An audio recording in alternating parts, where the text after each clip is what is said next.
आप सबों को बड़ा दिन मुबारक हो।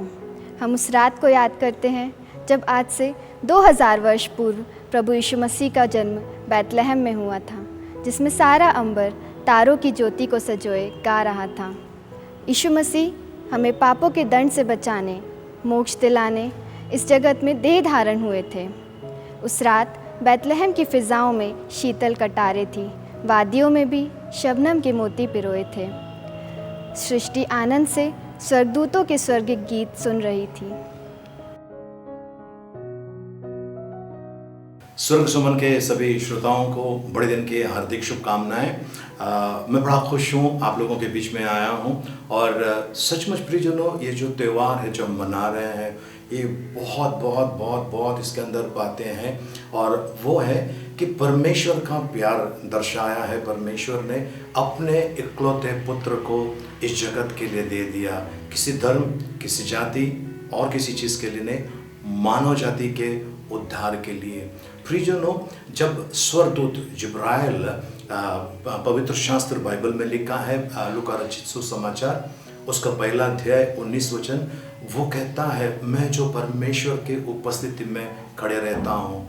वो आकर उसने एलिशबा को और उसके पति को बताया कि वो गर्भवती होगी, उसको बच्चा होगा, जबकि उसका जो बच्चा पैदा करने का जो स्त्रियों का जो होता है वो बंद हो चुका था। वो माँ किसी भी हाल में नहीं बन सकती है, पर परमेश्वर असंभव को संभव करता है। उसके बाद जब ये स्वर्गदूत जिब्राइल जब जाता है मरियम के पास, उनको भी वही कहता है कि तुझे बच्चा होगा, है ना। और ये जो यीशु मसीह है, यीशु मसीह यानी छुड़ाने वाला, उनके ज़रिए इस दुनिया में आने वाला है। और उन्होंने कहा है, पवित्र शास्त्र में लिखा है कि लूका रचित सुसमाचार पहला अध्याय उसका 36 वचन में यूँ लिखा हुआ है, और देख, और तेरी कुटुंबिनी एलिशबा बुढ़ापे में पुत्र होने वाला है, और वो जो बांझ कहलाती है, 6ठे महीने से वो प्रेग्नेंट है, वो पेट से है, 6ठा महीना चल रहा है। प्रियजनों, ये जो है, इन लोगों ने आश खो दी थी कि हमको भी बच्चा होगा, पर परमेश्वर ने असंभव को संभव कर दिया। उसके बाद यीशु मसीह जब आया इस दुनिया में, प्रियजनों, यीशु मसीह कुछ इस संसार की कोई बड़ी बड़ी चीज़ों के लिए नहीं आया, वो ढूंढने आया, खोजने आया मनुष्य जाति को जो पाप में डूबी हुई थी, जिनको शैतान ने अपने गिरफ्त में लेकर रखा था, उनको ढूंढ कर उनको बाहर निकालने और उन्हें स्वर्ग ले जाने के लिए प्रभु यीशु मसीह आया। प्रियजनों, आज ये त्यौहार कई लोग अलग अलग तरीके से मनाते हैं, पर मेरे सामने ये प्रश्न होना चाहिए, आपके सामने ये प्रश्न होना चाहिए, क्या वो यीशु मसीह मेरे अंदर जन्म लिया है? क्या वो यीशु मसीह मेरे अंदर है? प्रियजनों, ये जो समय चल रहा है अभी, काफ़ी लोग परेशानी में है, तकलीफ़ में है, पीड़ा में है। कोई वेंटिलेटर पे है हॉस्पिटल के अंदर, और कोई आईसीयू में एडमिट है। कुछ लोग अपने प्रियजनों को अपने सामने तड़पते हुए देख रहे हैं। ऐसे सारे गमहीन माहौल के अंदर, ऐसे पीड़ादायक परिस्थिति के अंदर एकमात्र आशा है, वो है प्रभु यीशु मसीह।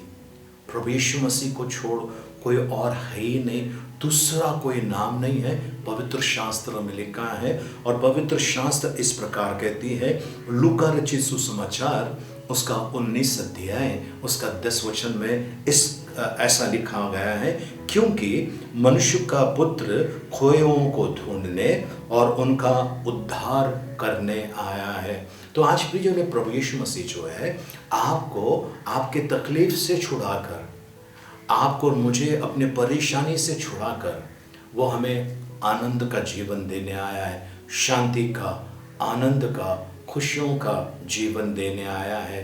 प्रियजनों, पवित्र शास्त्र में ऐसा भी लिखा है, यूहन्ना रचित सुसमाचार उसका 10 अध्याय 10 वचन में लिखा है, चोर चोरी करने, घात करने, नाश करने आता है, पर मैं आया हूँ तुम्हें जीवन देने के लिए, और बहुतायत का जीवन। क्या आपने इस जीवन को पाया है? प्रभु यीशु मसीह कहते हैं, मत्ती रचित सुसमाचार उसका 11 अध्याय उसका 28 वचन में लिखा है, हे सब परिश्रम करने वालों और बोझ से दबे हुए लोगों मेरे पास आओ, मेरे पास आओ।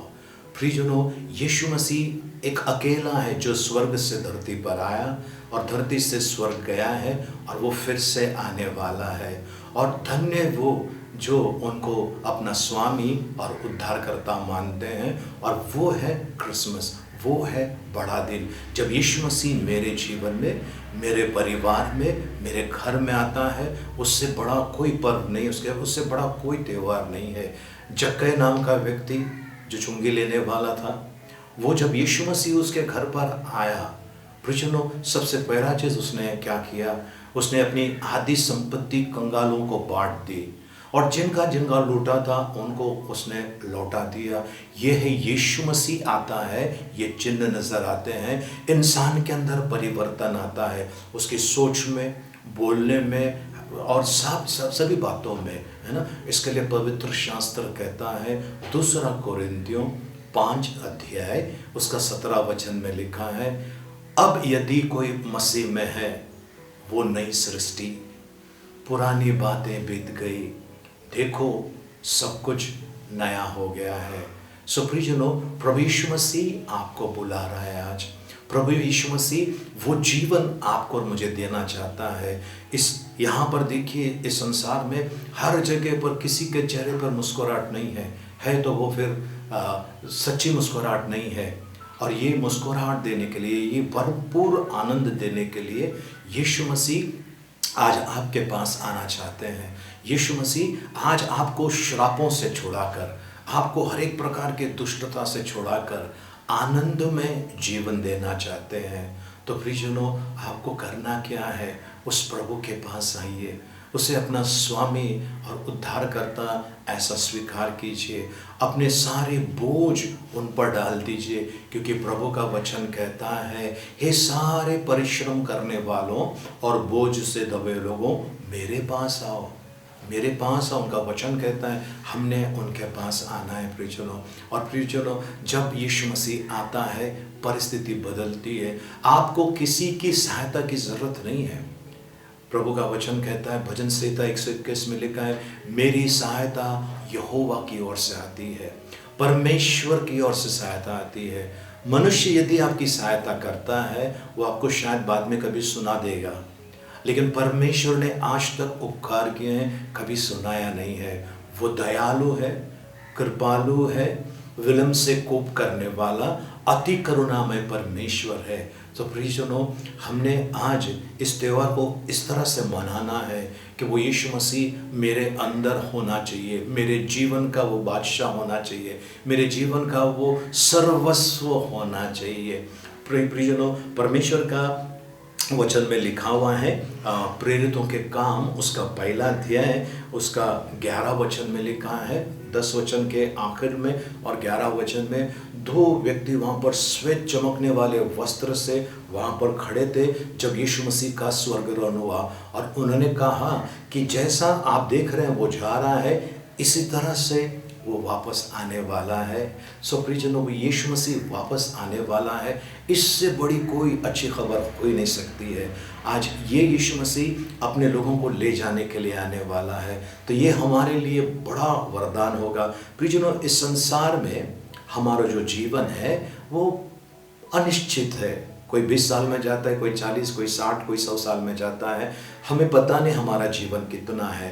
पर यहाँ का जो जीवन है अल्प है, थोड़ा सा है, पर अनंत काल का जीवन के लिए यीशु मसीह आपको और मुझे बुला रहा है, बहुत प्यार करता है। उन्होंने अपना प्यार उस सलीब के ऊपर दर्शाया जब वो कीलों और कांटों के द्वारा लटकाया गया, उनको हानि पहुंचाई गई, कोड़ों की मार पड़ी, भाला मारा, ये सब यीशु मसीह ने आपके और मेरे लिए दर्द सहा ताकि वो हमें ले जा सके स्वर्ग के राज्य में। तो प्रियजनों, आज ये आपके लिए और मेरे लिए एक बहुत बड़ा चैलेंज है, आपके और मेरे लिए एक बहुत बड़ी ये बात है, क्या मेरा रिश्ता उस यीशु मसीह के साथ में है? गफलत में मत रहिए। दुनिया बहुत कुछ बोलती है, लेकिन न्याय करने के लिए यीशु मसीह सिंहासन पर बैठेगा और न्याय करेगा। उस समय आप क्या जवाब देंगे? लौट कर आइए प्रभु के पास। वो दयालु परमेश्वर आपको अनुग्रह से भरना चाहता है। आमीन। मैं आपके लिए प्रार्थना करना चाहता हूँ।